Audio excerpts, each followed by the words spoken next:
Sometimes, late at night, I grab my phone just to check something quickly and end up engrossed in news, predictions, strange comments. The other day, I closed everything and stared at the ceiling, thinking about how the world has a strange, heavy atmosphere, as if something is out of place. It's not exactly fear. It's more that unsettling feeling that we're going about our normal routine while something big is moving beneath the surface. Wars that seem endless, arguments that turn to hatred, people too tired to have hope. And then comes that silent question, which nobody likes to say aloud. What if the future isn't just a continuation of the present? That's when I realized, maybe the scariest part isn't what might happen tomorrow, but the fact that deep down many people feel that something has already begun. There's something strange about the way 2026 is starting to feel, even before it arrives. It's not panic, not exactly. It's more like recognition, that uncomfortable moment when you realize you've seen this scene before, even if the faces and dates have changed. The world keeps moving, people still go to work, scroll their phones, argue about small things, but underneath all of it, there's a quiet tension, like the air before a storm, that refuses to announce itself.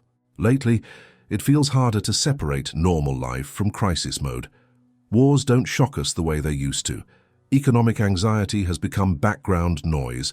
Words like instability, escalation, collapse, they slip into conversations without anyone stopping to question how heavy they really are. And maybe that's the most unsettling part. Not that something bad could happen, but that we're slowly getting used to the idea that it might. When people talk about the future now, they don't sound curious. They sound cautious, as if hope itself has learned to lower its voice. And in moments like that, humanity has always done the same thing. It looks backward. It searches old texts, old warnings, old symbols, trying to understand whether this strange pressure in the chest is intuition or imagination. That's where the names start to surface again.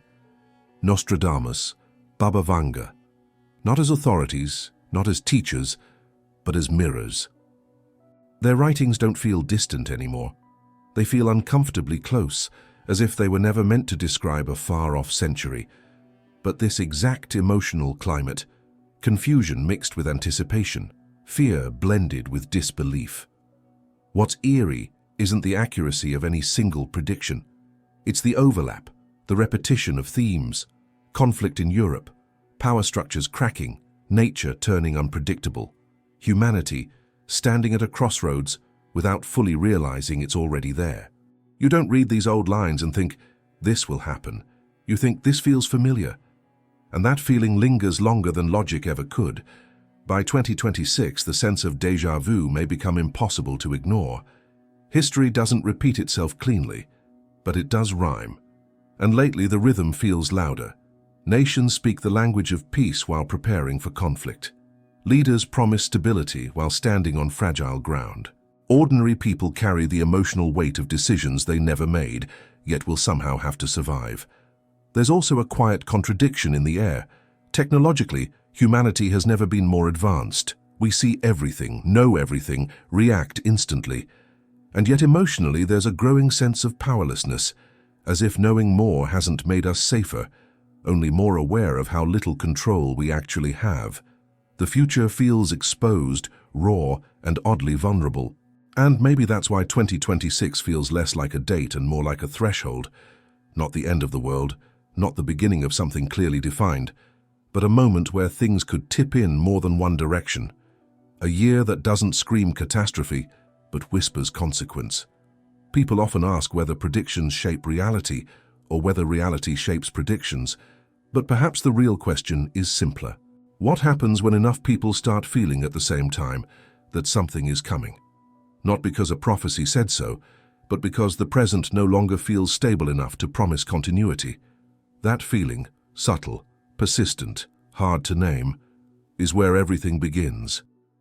And once it settles in, it rarely leaves without changing something first. That lingering feeling that something is approaching doesn't stay abstract for long. It always starts to take shape somewhere specific. Streets, borders, cities with names we recognize. And as 2026 draws closer, that vague tension seems to settle repeatedly over the same place, Europe. Not loudly, not all at once, but in fragments, News headlines here, diplomatic warnings there, conversations that trail off before reaching a conclusion. Europe has always carried a strange symbolic weight in human history. It's where ideas were born, where empires rose and fell, where wars reshaped the world more than once. And maybe that's why when people sense instability today, their eyes instinctively turn back there. Not out of nostalgia, but out of unease, as if the continent itself remembers what happens when pressure builds for too long. By 2026, the conflicts already unfolding don't feel isolated anymore. They feel connected, like cracks spreading across the same surface. One region destabilizes another. Old alliances begin to sound tired, rehearsed. Words like containment and deterrence lose their reassuring tone. They start to feel like wishes rather than strategies. What's striking isn't just the possibility of escalation, but how familiar the emotional landscape feels. Fear mixed with disbelief, a sense that history shouldn't be repeating itself, followed immediately by the realization that it always does, just wearing different clothes. People watch events unfold from a distance, telling themselves it won't spread, it won't reach them, it won't last. That hope is quiet, fragile, almost superstitious. There's also a deep exhaustion running through the continent, not just economic or political, but emotional. Generations who believed large-scale war belonged to textbooks now find themselves adjusting to sirens, sanctions, shortages, and constant uncertainty. And when exhaustion meets fear, decision-making changes. Compassion narrows, patience thins. The idea of the other side becomes easier to harden into an enemy. As 2026 approaches, Europe doesn't feel like the start of something. It feels like the place where unresolved tensions finally demand an answer. Borders begin to matter again in ways people thought they no longer would. Military language returns to everyday speech. Even silence starts to sound strategic. And then there's the quiet role of power. Large nations moving pieces without ever admitting they're playing a game. Smaller ones bracing themselves, aware that history rarely asks for consent. The population watches from the middle, caught between narratives, trying to understand what's real and what's theater. That confusion becomes its own kind of instability. What makes this moment especially unsettling is how ordinary it all looks from the outside. Cafes are still open, trains still run. Life continues with remarkable stubbornness. And yet beneath that normalcy, there's a shared awareness that something fundamental feels fragile. Like walking across ice that hasn't cracked yet, but sounds different under every step. By 2026, Europe may not feel like a battlefield in the traditional sense. It may feel like a pressure chamber, a place where history, politics, and human fear compress into something volatile, even if no single moment announces the breaking point. And that's often how the most significant shifts begin, quietly, gradually, until one day everyone realizes they've crossed a line without ever seeing it. That realization doesn't arrive with explosions.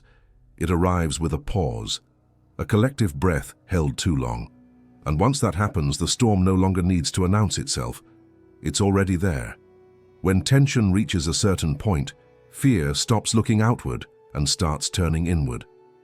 It's no longer just about borders or armies, or who controls what piece of land. By the time 2026 enters the conversation, the anxiety feels more intimate.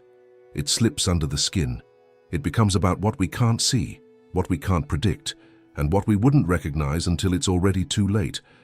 There's something deeply unsettling about invisible threats. You can't point at them. You can't negotiate with them. You can't even be sure when they've arrived. And history has taught humanity again and again that the things which change the world most dramatically often don't announce themselves with noise, but with silence. In recent years, people have learned how quickly life can narrow, how easily routines disappear, how trust can erode when the air itself feels dangerous. By 2026, those memories haven't faded. They've settled into the collective nervous system. A cough in a crowded place still turns heads. A rumor spreads faster than any verified fact. Fear becomes contagious long before any illness ever does. Predictions about new diseases or biological weapons don't terrify because of their technical details. They terrify because they attack something fragile. The assumption that our bodies are safe inside our everyday lives. The idea that home, work, or a simple human interaction could suddenly feel risky changes the way people see one another. Distance stops being physical and becomes emotional. What makes this even heavier in 2026 is the lack of trust between nations, between institutions and citizens, between people themselves. When fear is invisible, belief becomes the battlefield.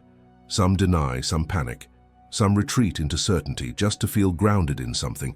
And in that chaos, the line between protection and control becomes dangerously thin. There's also the quiet suspicion that not every threat is accidental, that some are designed. That power, when pushed into a corner, doesn't always choose restraint. And whether those suspicions are true or not almost doesn't matter, because the emotional impact is the same. People start to look at global politics not as distant drama, but as something that could reach into their lungs, their kitchens, their families. By 2026, the idea of safe begins to feel outdated.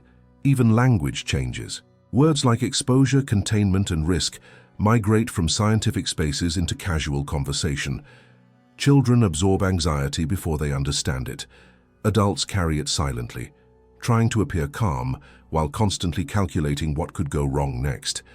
What's most disturbing isn't the fear itself, but how quickly humans adapt to it, how fast caution becomes habit, how easily isolation starts to feel normal.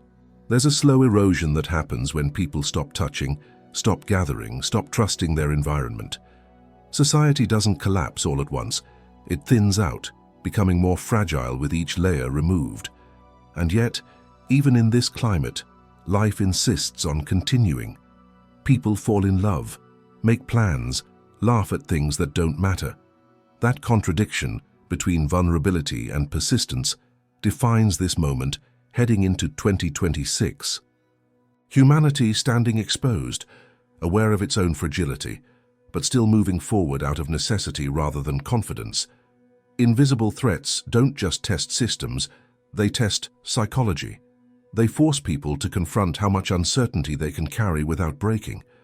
And as 2026 approaches, that question feels less theoretical and more personal, because once fear enters the body, it doesn't stay abstract. It becomes something you live with, breathe with, and learn to carry, whether you want to or not. When fear becomes constant, people start looking upward, not to the sky, but to faces, leaders, figures of authority. There's a quiet, almost instinctive hope that someone somewhere is still in control. By the time 2026 comes into focus, that hope feels strained, stretched thin by too many contradictions and too many broken assurances. Power has always promised stability, but it has never guaranteed it. And in moments of global tension, leadership stops being abstract. It becomes personal.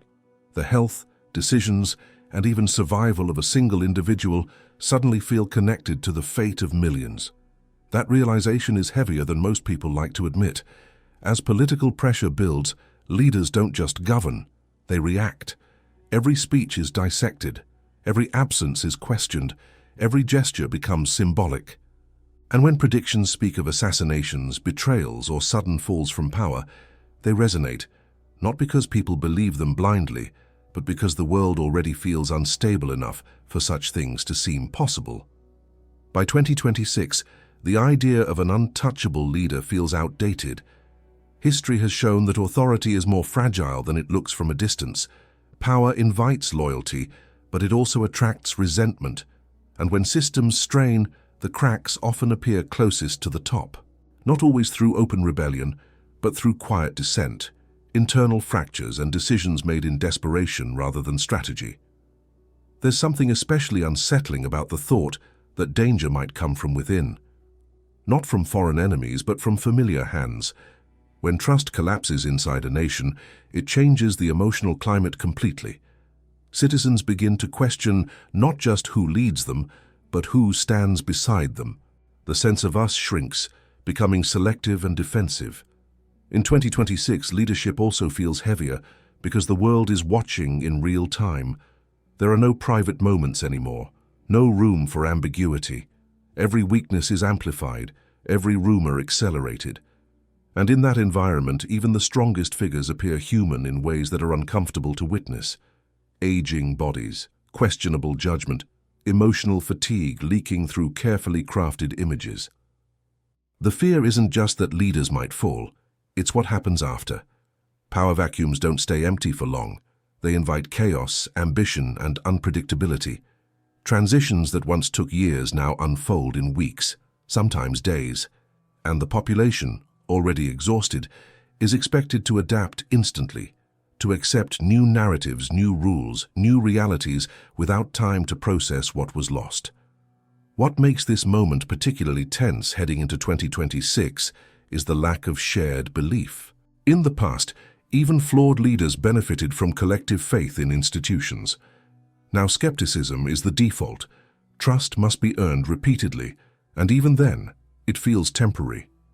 People no longer ask, "Is this leader right?" They ask, "How long before this changes again?" And so the atmosphere thickens. Decisions are made under pressure. Silence becomes suspicious.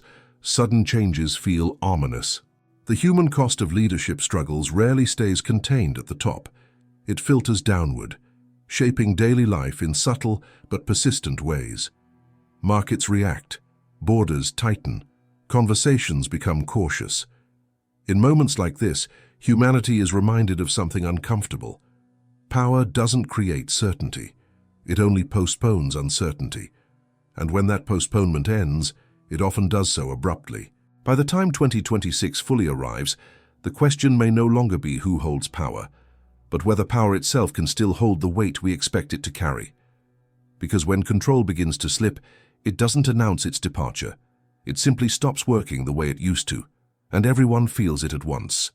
When confidence in human control begins to crack, the gaze naturally shifts upward, not in search of answers, but of perspective. For centuries, the sky represented distance, mystery, and reassurance. Whatever happened on Earth, the heavens remained untouched. But as 2026 approaches, that separation no longer feels so clear. The sky doesn't feel neutral anymore. It feels involved. There's a subtle change in the way people talk about space now. It's no longer just wonder or ambition. It's tension. Satellites, rockets, Mars missions, these things used to symbolize progress. Now they carry something heavier, urgency. As if humanity is preparing for something it doesn't fully understand, or quietly admitting that Earth may not always feel sufficient. Predictions about celestial fire, darkened planets, or objects moving unseen through space resonate differently in this context, not because people suddenly believe in cosmic doom, but because uncertainty has expanded beyond borders and governments. It has reached the atmosphere itself. The idea that something could arrive from above, without warning, without negotiation, touches a deep, ancient fear. By 2026, the conversation around Mars feels especially symbolic. It's spoken of as both a backup plan and a new frontier, hope and escape tangled together. Colonization sounds visionary on the surface, but beneath it lies an unspoken question. What kind of world motivates a species to look for another one so urgently? There's also a strange contradiction in the idea of extraterrestrial contact. On one hand, it represents the ultimate proof that humanity is not alone, a moment that could unite the planet under a shared sense of humility. On the other, it threatens to dismantle everything people believe they understand about existence, faith, and hierarchy. Contact wouldn't just change science, it would destabilize identity.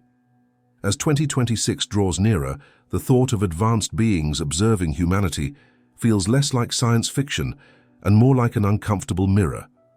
What would they see? A divided species, armed with powerful tools and fragile emotional control. A civilization capable of reaching space, yet struggling to coexist on its own planet. That reflection alone is unsettling. Then there's the darker side of the sky. The idea that not everything that falls is a gift. Asteroids, solar events, cosmic disruptions. These aren't enemies, they're reminders. Reminders that Earth exists within a larger system that doesn't recognize borders, politics, or morality. Nature on a cosmic scale is indifferent, and that indifference is terrifying. What makes these fears heavier in 2026 is timing. Humanity is already strained. Systems are stretched, trust is thin, the margin for error feels smaller than ever. A celestial event wouldn't just be a natural phenomenon, it would be a psychological shock layered on top of existing instability. And yet, there's something deeply human in looking to the sky during moments of crisis. It's where people have always projected both their fears and their hopes. Gods, omens, salvation, destruction, the sky has carried it all. In 2026, that tradition continues, but with sharper tools and clearer images. We can see more than ever before, and that visibility brings comfort and dread in equal measure. Perhaps the most unsettling realization is this: the sky hasn't changed. We have. What once felt distant now feels close, because humanity itself has expanded outward. The unknown didn't move nearer, we did. And as that boundary dissolves, the future feels less contained, less predictable. The sky stops being a backdrop and starts feeling like part of the story. Not as an enemy, not as a savior, but as a reminder that human certainty was always smaller than we pretended. When fear stretches from the ground to the sky, it eventually comes back down to the most basic question of all: survival. By the time 2026 fully settles in, the worries no longer feel abstract or distant. They arrive at the table, in the kitchen, at the supermarket aisle, in the quiet calculation of whether there will be enough food, enough money, enough stability to make it through another month. Scarcity changes people in subtle ways before it ever becomes dramatic. It starts with prices creeping up, shelves looking emptier than usual, choices narrowing. What used to be routine begins to feel uncertain. And slowly, almost imperceptibly, trust erodes. Not just trust in governments or systems, but trust in neighbors, in fairness, in the idea that tomorrow will resemble today. Predictions about hunger and social collapse hit differently because they touch something deeply uncomfortable: the fragility of morality under pressure. It's easy to believe in values when survival isn't threatened. It's harder when desperation enters the room. By 2026, that tension feels closer to the surface. Not because everyone is starving, but because everyone senses how thin the line really is.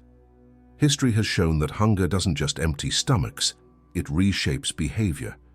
People who once saw themselves as kind, law-abiding, and patient begin to justify things they never imagined doing, not out of cruelty, but out of fear.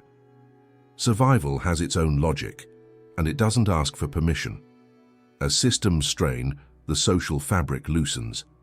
Supermarkets become symbols. Empty shelves feel louder than any explosion. A loaf of bread stops being just food and becomes security, control, relief.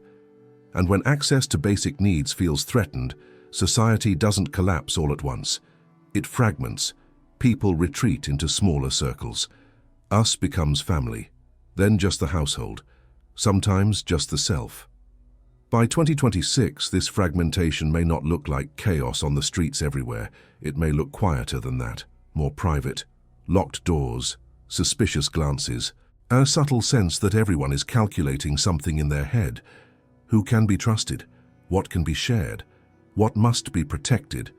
And layered on top of this earthly struggle is the lingering awareness that threats don't only come from within society.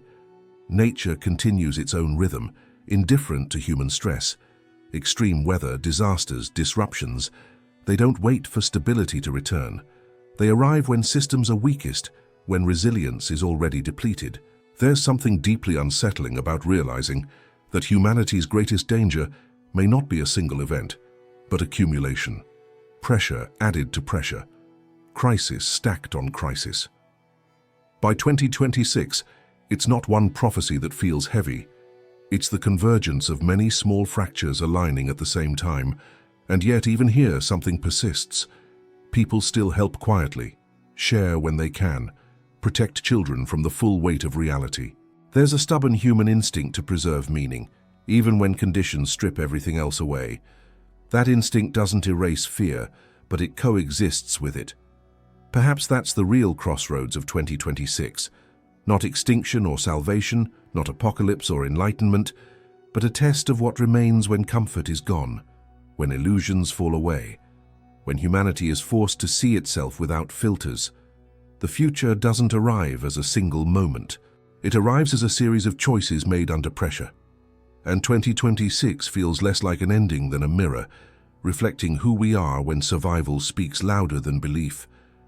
What happens next isn't written in the stars or in old texts or in predictions whispered across centuries. It unfolds in kitchens, streets, and quiet decisions made by ordinary people trying to endure an extraordinary moment. And maybe that's the most unsettling truth of all. The future isn't coming for us. We're already living inside it.